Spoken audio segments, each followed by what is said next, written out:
In his work Gulistan, the Arab writer Saudi tells the story of a man who lost his way in the desert and wandered aimlessly for several days.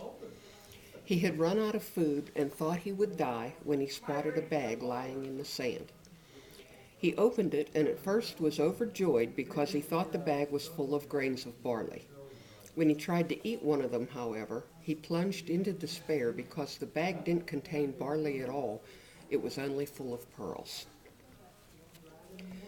I read that story several weeks ago and it has drifted in and out of my mind many times since then.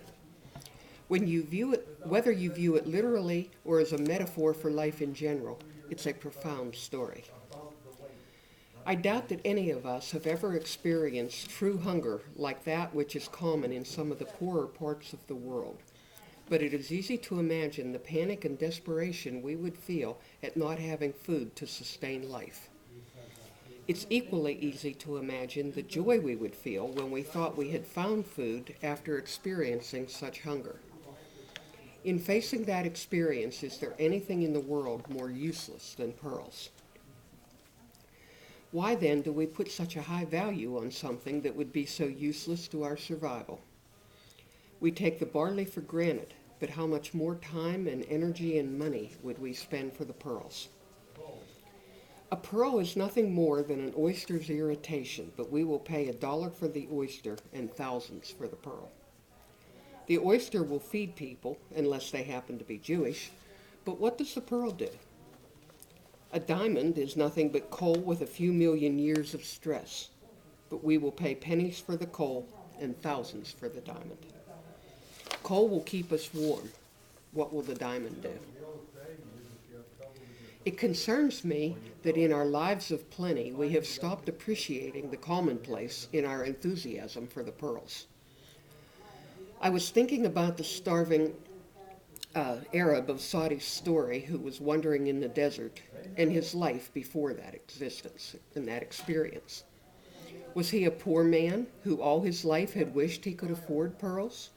Think how he felt when he found a whole bag of something that represented the wealth he had always wanted. Here was everything he needed to live a life of comfort and ease, but he wasn't going to live at all because the bag contained pearls, not barley.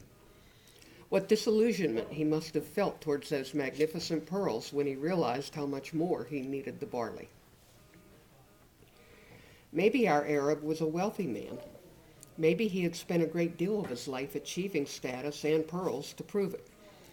What would he think of the pearls as he suffered the ravages of starvation? Contempt, regret, maybe embarrassment.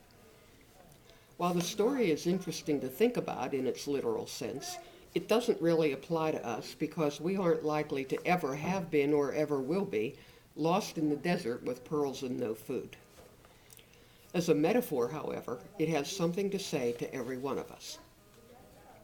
Envision yourself as the wanderer and life in general as the desert. Barley represents everything that is important, everything we need. Food, shelter, health, God, the love of family, friends, country. And pearls represent our excess, our wants. Leisure time, disposable income, travel, cars, jewelry. The story starts to hit a little too close to home then, and it begins to get uncomfortable. Abraham Maslow was a leader in developing humanistic psychology. He explained human behavior by establishing a hierarchy of 7 levels of human need. The first level includes the physical needs we all have, such as food. The second is safety and the need to feel secure. The third is love, belonging, and affiliation. These 3 levels are the barley. We can't live without them.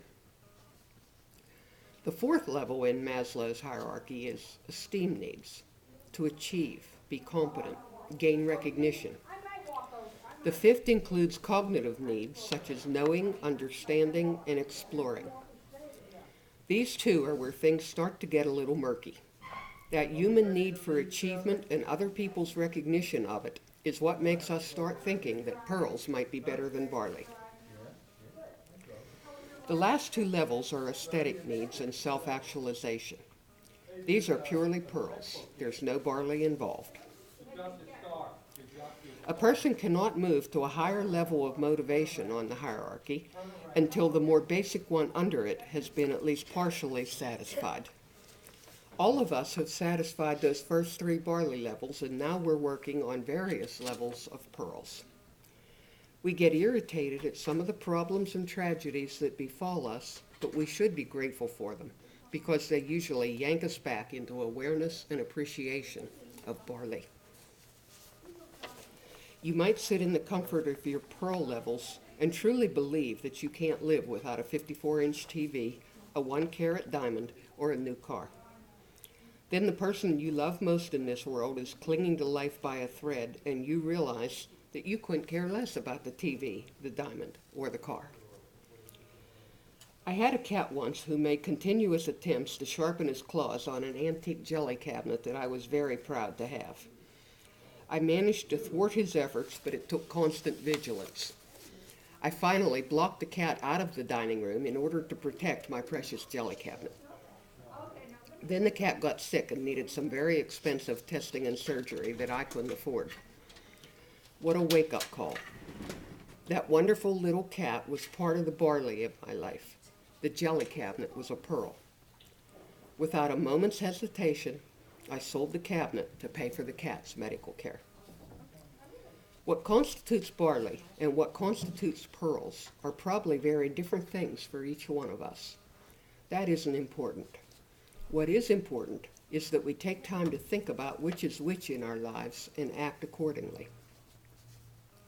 If the person you love and live with is more important to you than the 54-inch TV, then make sure you spend more time with him or her than you do watching TV. If your family is more important than your job, then don't take your work home with you at night. If God is more important to you than Walmart, then come to shul on Friday night instead of going shopping. When we have a decision to make about our priorities in life, we need to take a moment to think about the starving Arab with his bag of pearls and make sure that we aren't on the road to joining him.